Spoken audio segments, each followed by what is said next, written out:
Now we come to Sutta 4.16.159. On a certain occasion, the Venerable Ananda was staying at Kosambi in Gosita Park. Now on that occasion, a certain nun addressed a monk saying, "Come, you good fellow, go to Master Ananda, and on coming to him in my name, worship with your head the feet of the worthy Ananda and say, 'Sir, a nun named so-and-so is sick in pain, stricken with a sore disease. She worships with her head the feet of the worthy Ananda.' And you say this, 'It would be a good thing, sir, if the worthy Ananda would visit the nun's lodging where that nun is, out of compassion for her.' 'Yes, lady,' replied that man, and went to the Venerable Ananda and did as he was told. Then the Venerable Ananda, robing himself and taking bowl and outer robe, went to visit that nun. Now that nun saw the Venerable Ananda from far as he was coming, and on seeing him she covered her head and lay down on a couch. Then the Venerable Ananda came to where she was, and on reaching her sat down on a seat made ready. As he sat there, the Venerable Ananda said this to that nun, 'Sister, this body has come into being through food, is dependent on food. The food must be abandoned. Sister, this body has come into being through craving, is dependent on craving. Craving must be abandoned. Sister, this body has come into being through pride, is dependent on pride. Pride must be abandoned. Sister, this body has come into being through sexual intercourse. Sexual intercourse must be abandoned. The breaking down of the bridge which is in sexual intercourse has been spoken of by the Exalted One. Sister, as to this saying, this body has come into being through food, is dependent on food. The food must be abandoned. It was said in this connection. Herein, sister, a monk takes food with reflection and judgment, not for sport, not for indulgence, not for personal charm, not for beautifying, but just enough for the support, for the upkeep of body, for its resting unharmed, for living the holy life. He takes food with a thought, thus do I check my former feelings and set going no new feeling. Thus maintenance shall be mine, blamelessness and comfort in life. Then sometime later, though dependent on food, he abandons food. As to the saying that body has come into being through food, whatever was thus said was said in this connection. Sister, as to the saying, this body has come to being through craving, is dependent on craving. Craving must be abandoned. It was said in this connection. Herein, sister, a monk hears it said. They say that such and such a monk, by destroying the asavas, himself in this life, thoroughly comprehending it, realizes the release by mind, the release by wisdom, which is free from the asavas, and having attained it, abides therein. To him it occurs, surely I too, by destroying the asavas, etc., having attained it, shall abide therein. Then some time later, though dependent on craving, he abandons craving. As to the saying, sister, that body has come into being through craving, is dependent on craving. Craving must be abandoned. Whatever was said thus was said in this connection. Sister, as to the saying, this body has come into being through pride, is dependent on pride. Pride must be abandoned. It was said in this connection. In this case, sister, a monk hears it say. They say that such a monk, by destroying the asavas, etc., having attained the release by wisdom, abides therein. To him it occurs thus, that one, by destroying the asavas, can realize and attain and abide in the release by wisdom. Then why not I?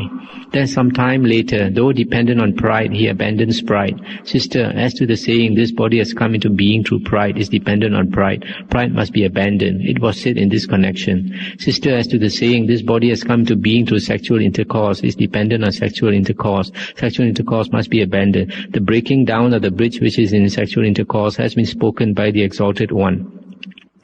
Thereupon the nun rose from the couch, put her upper robe on one shoulder, fell with her head at the feet of the Venerable Ananda and said, O sir, my fault overcame me, who am so foolish, so stupid, so wrong that I acted thus. O sir, let Master Ananda acknowledge my fault as such, for my restraint in future time. And Ananda said, Verily, sister, your fault overcame you, thus foolish, thus stupid, thus wrong that you acted thus. But inasmuch as you, sister, have seen your fault as such and have confessed it as it is right, we do acknowledge it of you. This indeed, sister, is growth in the discipline of the Aryan. When seeing his fault as such, one makes confession as is right and comes to restrain in future time. This is one of the suttas which shows the danger of the holy life, the attraction for the opposite sex. And this nun had evil intentions when she asked Ananda, Venerable Ananda, to visit him. That's why the Buddha said it's advisable for a monk to talk with a woman, with another person present, if possible. And perhaps Venerable Ananda knew the intentions of this nun. That's why he chose this topic to talk, and so it had its effect on the nun, and the nun realized her fault. So again, as I said, this shows the danger of the holy life, and most monks disrobe because of some woman. Today we come to 4.16.160. And this sutta, I won't read out the whole sutta, just a portion of it. The Buddha said, monks, these four things conduce to the confusion, to the vanishing away of Sat Dhamma, true Dhamma. What for? In this case, monks, the monks get by heart a text that is wrongly taken, with words and sense that are wrongly arranged. Now monks, if words and sense are wrongly arranged, the meaning also is misleading. This is the first thing which conduces to the confusion, to the vanishing away of Sat Dhamma, true Dhamma. Then again, the monks are difficult to speak to, possessed of qualities which make them difficult to speak to. They are stubborn, incapable of being instructed. This, monks, is the second thing. Then again, those monks who are widely learned, versed in the doctrines, who know Dhamma by heart, who know Vinaya by heart, who know the summaries by heart, these do not dutifully hand on a text to another.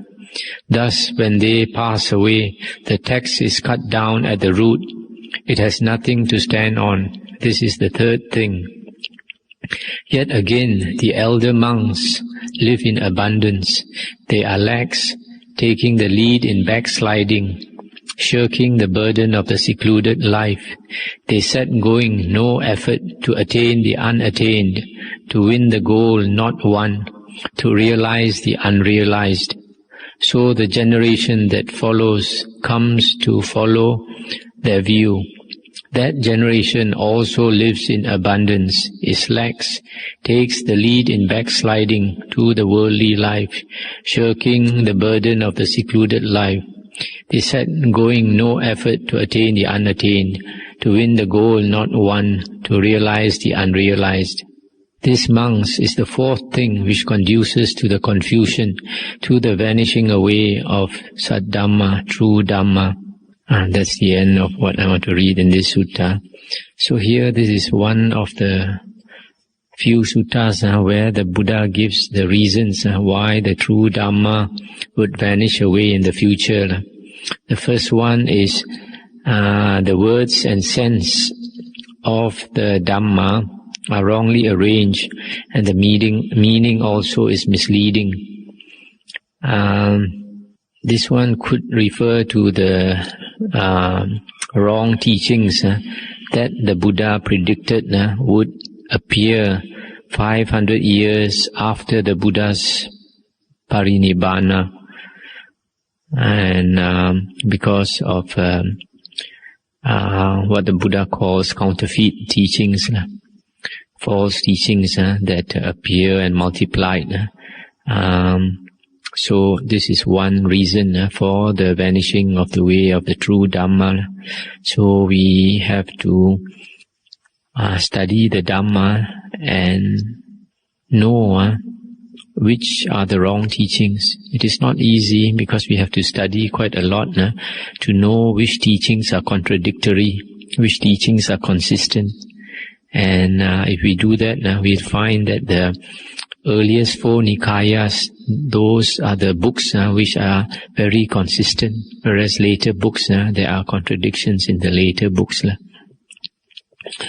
And the second reason is that the monks are not interested in the training. The Buddha always talked about the training for a monk, Sikkhapada, the practice of the holy life.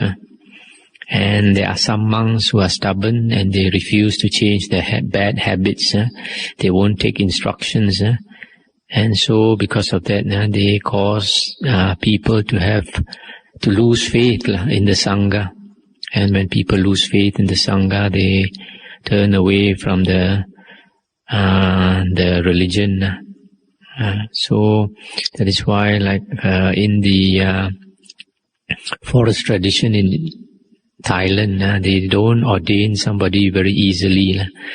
Somebody who wants to ordain as a monk, first they come in as what they call a pakao, one who wears the white cloth.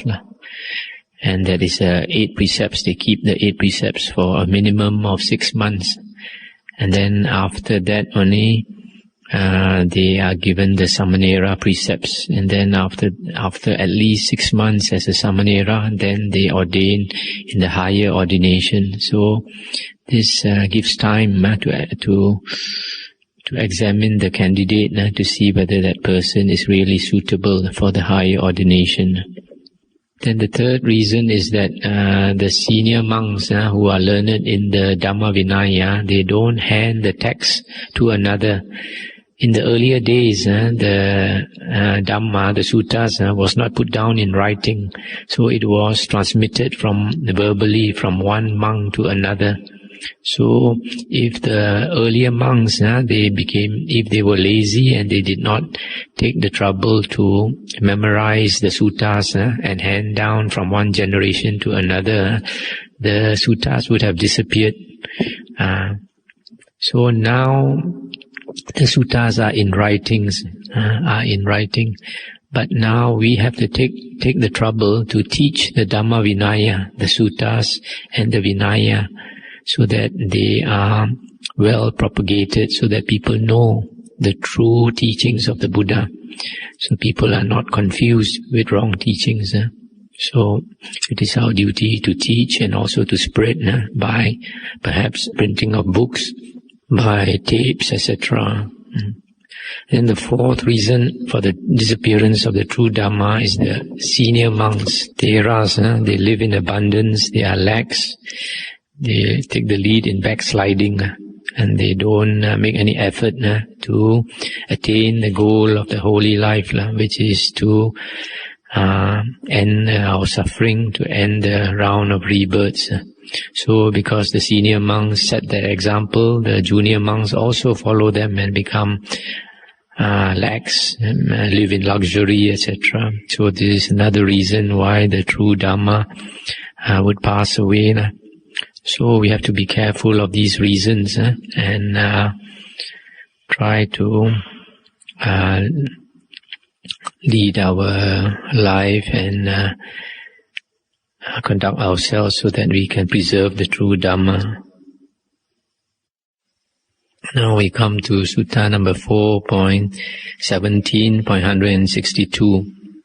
The Buddha said, "Monks, there are these 4 modes of progress."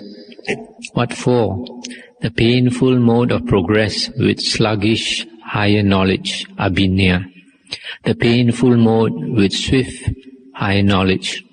The pleasant mode of progress with sluggish higher knowledge. The pleasant mode of progress with swift higher knowledge. These are the 4 modes of progress. And of what sort, monks, is the mode of progress that is painful with sluggish higher knowledge? In this case, a certain one is by nature passionately lustful. He experiences the perpetual pain and dejection that are born of lust, raga. Likewise, he is by nature malicious. He experiences the perpetual pain and dejection that are born of ill will, dosa. Likewise, he is by nature deluded. He experiences the perpetual pain and dejection that are born of delusion, moha. In such a one, these 5 controlling faculties are dully manifested, namely, the controlling faculty of faith, of energy, of mindfulness, concentration, and the controlling faculty of wisdom. Thus, owing to the dullness of these 5 faculties, sluggish is is his attainment of the concentration that follows on for the destruction of the asavas. This, monks, is called the progress that is painful with sluggish higher knowledge. And of what sort, monks, is the mode of progress that is painful but with swift higher knowledge? In this case, a certain one is by nature passionately lustful, malicious and deluded, and he experiences the perpetual pain and dejection that are born of lust, ill will and delusion. In such a one, these 5 controlling faculties are manifested in abundance, namely the controlling faculty of faith, energy, mindfulness, concentration and wisdom. Thus, owing to the preponderance of these 5 faculties, swift is his attainment of the concentration that follows on for the destruction of the asavas. This, monks, is called the progress that is painful, but with swift higher knowledge. And of what sort, monks, is the mode of progress that is pleasant, but with sluggish higher knowledge? In this case, a certain one is not by nature passionately lustful. He does not experience the perpetual pain and dejection that are born of lust, nor is he by nature passionately malicious. He does not experience the perpetual pain and dejection that are born of ill will, nor is he by nature deluded. He does not experience the perpetual pain and dejection that are born of delusion. But in such a one, these 5 controlling faculties are dully manifested, namely the controlling faculty of faith, energy, mindfulness, concentration and wisdom. Thus, owing to the dullness of the 5 faculties, sluggish is his attainment of the concentration that follows on for the destruction of the asavas. This, monks, is called the mode of progress that is pleasant, but with sluggish higher knowledge. And of what sort, monks, is the mode of progress that is both pleasant and accompanied by swift higher knowledge? In this case, a certain one is not by nature passionately lustful, malicious or deluded. In such a one, these 5 controlling faculties are manifested in abundance, namely the controlling faculty of faith, energy, mindfulness, concentration and wisdom. Thus, owing to the preponderance of the 5 faculties, swift is his attainment of the concentration that follows on for the destruction of the asavas. This, monks, is called the mode of progress that is both pleasant and accompanied by swift higher knowledge. So these are the 4 modes of progress. That's the end of the sutta. This sutta, the Buddha is trying to say that when we cultivate the holy path, we practice to get out of samsara, there are 4 types of progress. You can either have a painful or a pleasant type, and also with either sluggish attainment of the higher knowledges or swift attainment of the higher knowledges. And what is the cause of painful progress? Painful progress is to be found in a person who has these 3 weaknesses: lust, anger or ill will, or hatred. And the third one is delusion. If these 3 qualities are very strong in a person, he is continually he experiences the pain and dejection due to these 3 things. So because of this, these 3 things are always bothering him, so his progress is always painful. But then there are certain suttas where the Buddha said, when a monk is cultivating the holy path, sometimes it can be very painful. There can be a lot of frustration, there can be a lot of mental suffering in addition to the physical suffering. And the Buddha said, in spite of all that, the Buddha said the monk should grit his teeth and bear it and continue to strive. And then one day he'll pass that stage. So this is a painful progress in the holy life, and due to these 3 factors: lust, hatred or ill will, and delusion. And if a person does not have these 3 things to bother him, then he makes pleasant progress. If a person does not have strong lust, or a lot of ill will, or a lot of delusion, then the holy life is not so painful. It is in fact can be quite pleasant if he knows how to practice and attain the bliss of meditation. And then sluggish attainment of the higher knowledges or swift attainment of the higher knowledges depends on the 5 controlling faculties. How strong these 5 things are in that monk.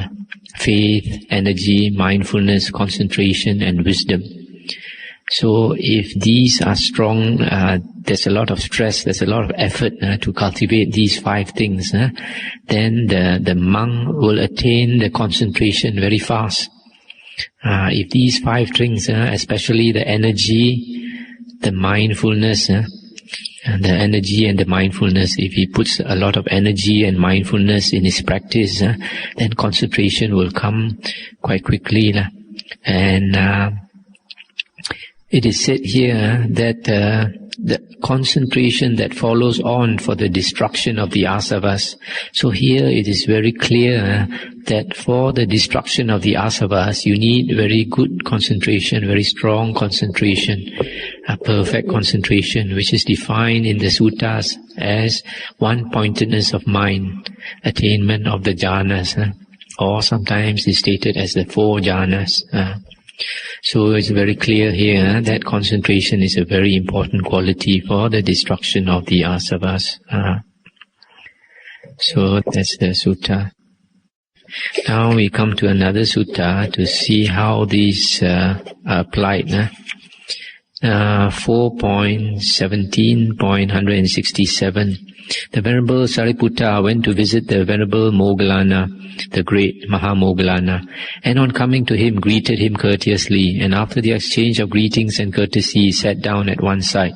So seated, the Venerable Sariputta said to the Venerable Mahamoggallana, Moggallana, your reverence, there are these 4 modes of progress. What 4? The mode of progress that is painful with sluggish higher intuition, etc., as before. Now, your reverence, by way of which of these 4 modes of progress was your heart released from the asavas without grasping? And the Mahamoggallana, the Arahant, said, Sariputta, your reverence, there are, as you say, these 4 modes of progress. Now, of these 4, the one I followed was the mode of progress that is painful but with swift higher intuition. By way of this mode of progress was my mind released from the asavas without grasping. That's the end of the sutta. So in this sutta, I purposely read this sutta to let you know that Mahamoggallana, one of the greatest disciples of the Buddha, in his cultivation of the holy path, the holy life, he was having a lot of he had an abundance of greed, hatred and delusion, lust, greed, hatred and delusion, and these hindered his progress. His progress was painful. He was continually bothered by these things, but in spite of that, he made a lot of effort, and then he became an Arahant. So from this, we can get inspiration. We can get consolation to know that even somebody so great like Mahamoggallana, his progress in the holy life was painful because of a strong lust, hatred and delusion. So if we cultivate the holy life and we find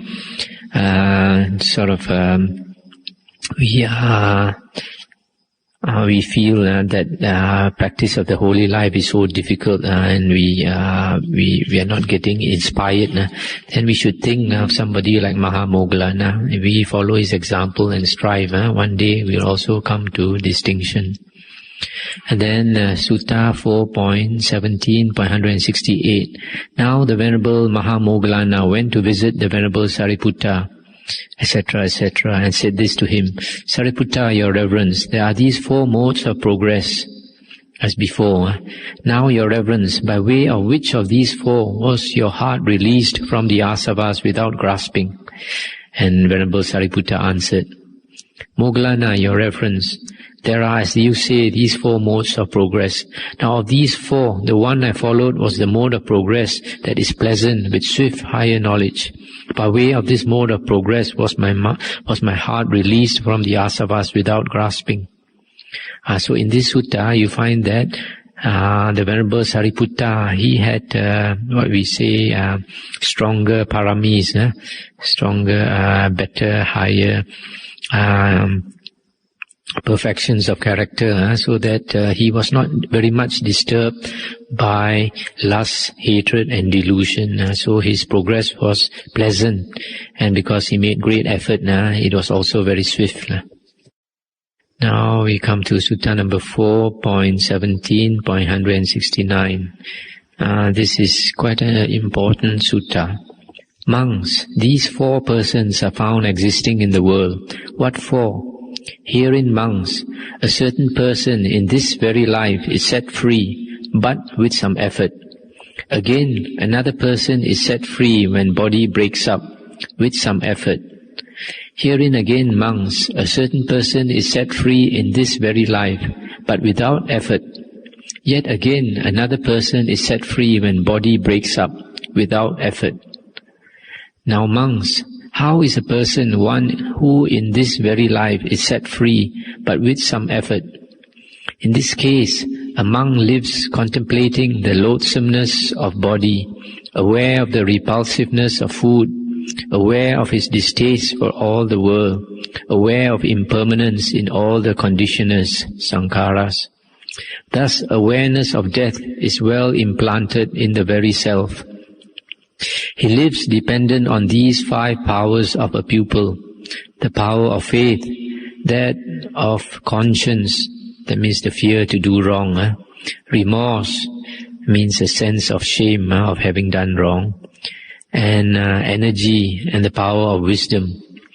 In him, these 5 controlling faculties are also manifested in abundance, namely the controlling faculty of faith, energy, recollection or mindfulness, concentration and wisdom. Thus, by the preponderance of these 5 controlling faculties in this very life, he is set free, but with some effort. And how, monks, is a person again set free when body breaks up, with some effort? In this case, a monk lives contemplating the loathsomeness of body, aware of the repulsiveness of food, aware of his distaste for all the world, aware of impermanence in all the conditioners. Thus, awareness of death is well planted in the very self.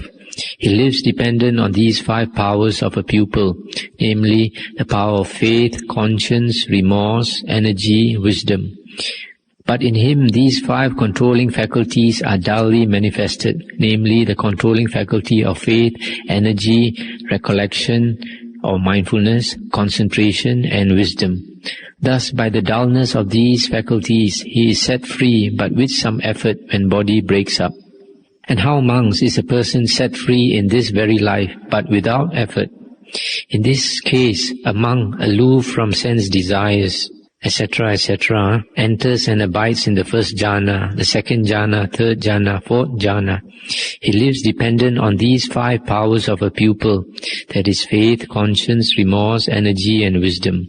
In him the 5 controlling faculties are manifested in abundance, that is faith, energy, recollection, concentration, wisdom. Thus, by the preponderance of these 5 controlling faculties, he is set free in this very life without effort. And how, monks, is a person again one who is set free without effort when body breaks up? In this case, a monk aloof from sense desires, etc., enters on the 4 jhanas and abides therein. He lives dependent on the 5 powers of a pupil, but in him the 5 controlling faculties are dully manifested. Owing to the dullness of these 5 faculties, it is not till body breaks up that he is set free without effort. So these are the 4 persons found existing in the world. Here, this sutta is about the arahants, how they attain arahanthood. So here we find there are different conditions. There is one who is set free before he is dying. he attains arahanthood before he dies. And it can be with effort or it can be without effort. And then there's another type who only attains arahanthood on his deathbed when he is dying. And that also with effort or without effort. And then we find the first one, the one who is set free before death, with some effort, he does not have the 4 jhanas, but the 5 faculties are strong. Because the 5 faculties, 5 controlling faculties are strong, then he is set free before death. The second one is set free at death, but with some effort. With effort. Also, he does not have the 4 jhanas, but he has the 5 faculties in quite weak. His 5 faculties are weak, and then he's set free only when at the time of dying. And the third one, he's set free before death, but without effort. And this one possesses the 4 jhanas, and the faculties are also very strong. And the last one is set free only at the death, and without effort. He possesses the 4 jhanas, but the faculties are weak. So, when a person possesses the 4 jhanas, you can see from here that he attains arahanthood without effort. So, with the 4 jhanas, he attains arahanthood without effort.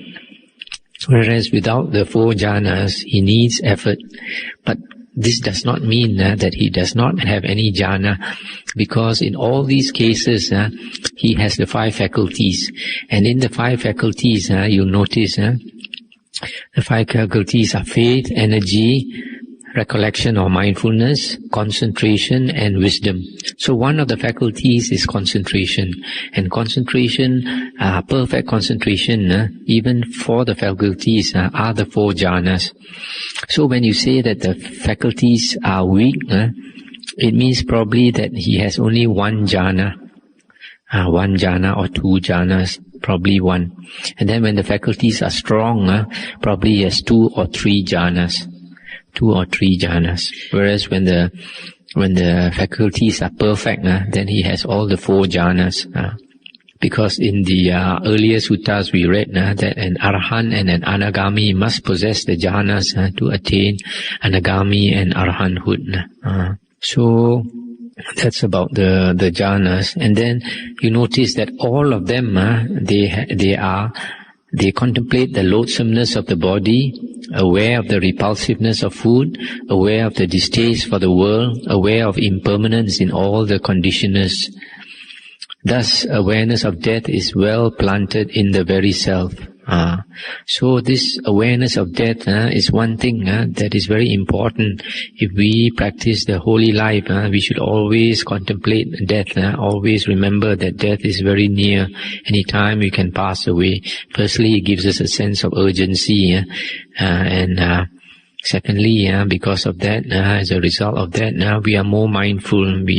Our sati is stronger. Sati is very important for concentration, and concentration is very important for the destruction of the asavas. So that's the one thing you have to remember. These few things: loathsomeness of the body, repulsiveness of food, distaste for the world, impermanence in all the conditioners and the conditioned things. Then awareness of death. Then the second thing we want to note is the 5 powers of a pupil. Pupil is one who is cultivating the holy life. And these 5 powers of a pupil are faith. Faith is quite important. That means having trust or confidence in the Buddha's teachings, especially. Normally we say in the triple gem. Basically, it is the Dhamma. And then conscience. Conscience is the fear to do wrong.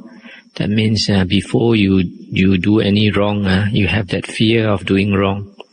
And then that is hiri. Then the third one is remorse. Remorse is a sense of shame. Sense of shame if we have done anything wrong. We regret it. That is ottappa. These two things, conscience and remorse, hiri ottappa, they're quite important qualities for a person on the spiritual path. And then energy and wisdom. These are the 5 powers of a pupil. And then the 5 controlling faculties, faith, energy, recollection or mindfulness, concentration and wisdom. These 5 things are also very important. These are part of the 37 Bodhipakya Dhammas. And the Buddha said that when the Noble Eightfold Path is perfected, all the 37 Bodhipakya Dhammas are perfected. The faculties, the powers, the Bojjhanga, the Aryan Eightfold Path, etc. So you can see that for liberation in this life, these few things are important. The constant contemplation of death, then the 5 powers of a pupil, the 5 controlling faculties, and the jhanas. If we have the jhanas, then we don't need so much effort. But then we have seen in some earlier sutta that the jhanas are important if we want to attain anagami or arahanthood. And some people, because they find attaining the jhanas are so difficult, then we can concentrate on listening to the suttas, because the Sotapanna and the Sakadagami, we don't need the jhanas. And in the suttas, we find that a lot of people enter the stream from listening to the suttas. So it is good we put more effort on learning the suttas. Once we have this foundation, later we can concentrate on attaining concentration.